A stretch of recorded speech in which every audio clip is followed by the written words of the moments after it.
Russia businesses are to take up equally investment in Ghana. The decision comes on the heels of the participation of the Vice President, Mr Kwesi Amissah-Arthur, in the International Economic Forum, a meeting in St. Petersburg between Mr Amissah-Arthur and more than 800 representatives from around the world discussed Accra's ability to offer a high return on investment in addition to its position as the gateway to West Africa. Nutor Bibini Nutor, who was on the trip to Moscow, has the story on the country's position as a major take-off point into a West African market of more than 300 million. The St. Petersburg International Economic Forum is a yearly event. This year, Ghana was invited to be among the 800 high-level participants from across the world.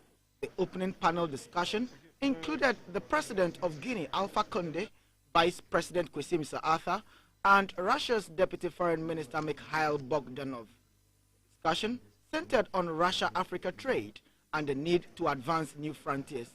According to the IMF, last year, Ghana's GDP per capita of $1,304.4 represented a 5.9% increase over that of 2008. It was also higher than many countries in sub-Sahara Africa. This gave Ghana the bargaining chip, and its Vice President Arthur made a case for increased trade between Russia and Africa, describing the current levels as unsatisfactory. Healthy relationship between a country and a continent in which a developed country is looking for markets for manufactured goods, looking for resources to drive its industry.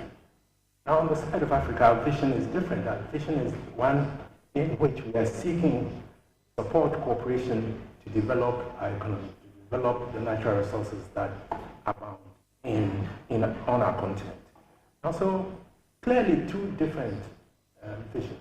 That may be the reason why we don't seem to be cooperating in the way that Africa does not see itself just as a market. We think that it is more than that. It is to develop the means of production to help develop the well-being, development, and the well-being of our people. So we are seeking support, cooperation, investment in order to develop our economies. There was a general agreement that though Russia has the financial capacity to invest in Africa, which is home to 7 of the world's 10 fastest growing economies, the truth of the matter is that Russia has not taken advantage of the situation to crank up trade relations with the continent, especially in the aftermath of the Cold War. Vice President Kwesi Amissah-Arthur said it was time Russia, one of the world's most industrialized nations, moved economic diplomacy to the center of its foreign policy decisions, especially on Ghana. There must be a strategic commitment from the Russian Federation to support the development of the resources in Africa.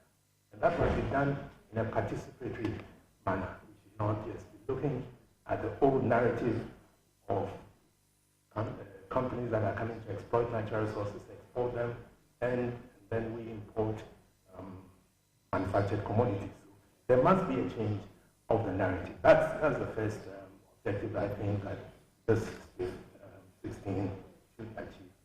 Secondly, we also have in Africa over 50 countries that need to integrate the economies to a large extent, because you can't have essentially small, medium enterprises dealing with global conglomerates.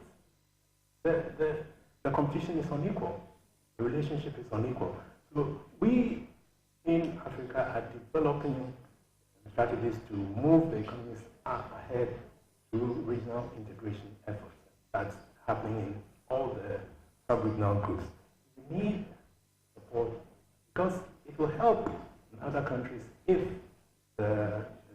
this regional integration that improves markets, that allows for them to also achieve the objectives will be very helpful for all of us. The consensus was for Russia, with its influence, resources, as well as financial muscle of its captains of businesses, to consider equity investment in Ghana and Africa as a whole if it wants to remain relevant in the new economic order.